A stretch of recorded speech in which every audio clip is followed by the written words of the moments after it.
Welcome back. Coffee with Pegasus. Well, I've had my coffee for the day. We've moved on to soda. And yes, if you're trying to drive me crazy, you're too late. Yeah. Part 2 of our astral conversation.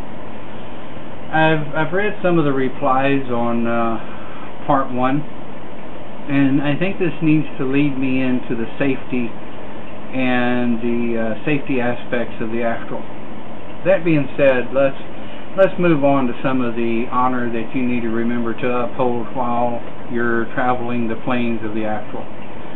You need to remember that this is not a plane that you have access to without reprisal.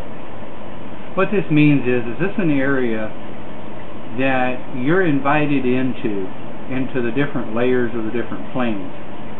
Some of you may meet gatekeepers. These gatekeepers, you will bow and you will ask permission to enter the access of the veil. If you are denied that permission, then 1, it's not time for you to be there, or 2, there's something going on there that you needn't be aware of as yet. So let's take a look at the Astral College, the Akashic Records of the Hall of Records, if you will.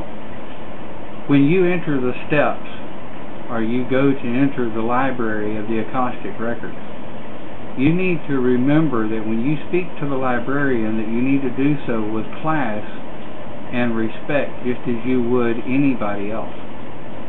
If you start ordering people in the astral, or you start ordering spirits in the astral, well, I'm going to do this and I'm going to do that, I don't really think you're going to enjoy the meditation that you're going to encounter. Onward from that, different people are going to enter the astral differently. Some people will close their eyes to meditate, and bang, they're there. Other people will have to request access to the astral, into the garden, sit in the garden for a moment, enjoy the smells, the sights, and the colors, and the beauty, and call out to your spirit guide. Some spirit guides have names, some spirit guides do not. Some have faces, some do not. Just because my spirit guide has a name and a face and an attitude, oh boy, does not mean that everybody else's will.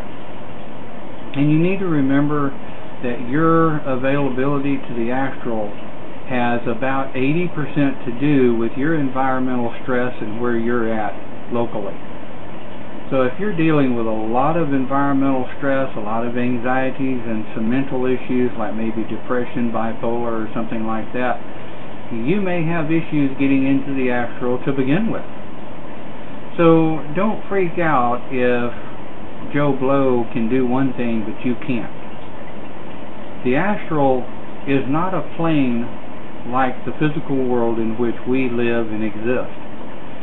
It is a multiple layer of multiple planes of existence that I've yet to even scratch the surface, and I've been doing this as long as I can remember.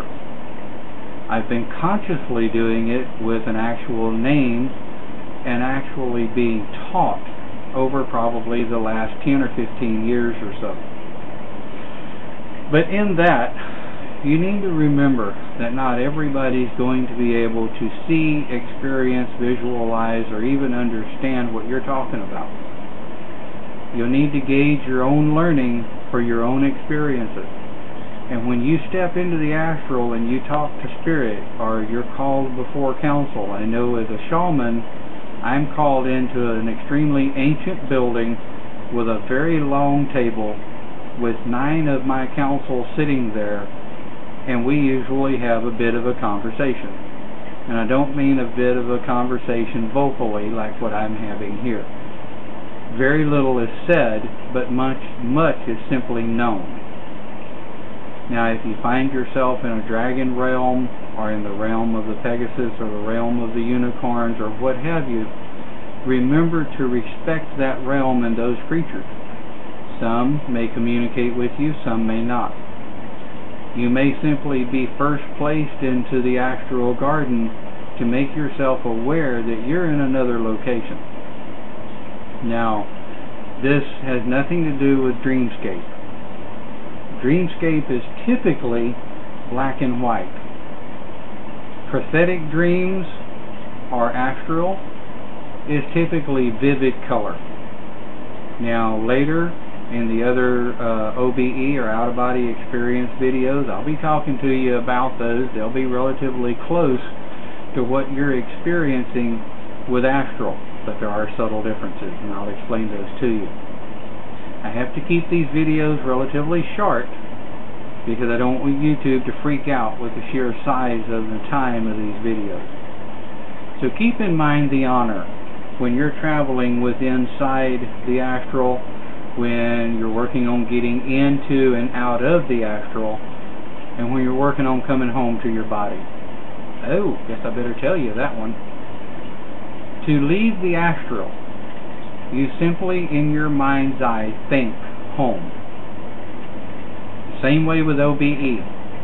No matter what's going on, where you're at, you can in your mind's eye think home and see yourself, and sometimes you may thud and jump back into your body.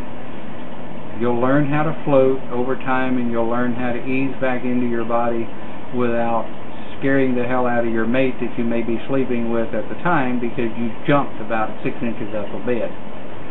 So yeah, to get home, think home.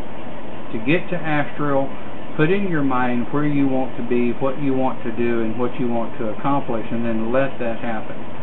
You're never going to make anything happen in the astral. Do remember that. Have a great day, and thank you for watching.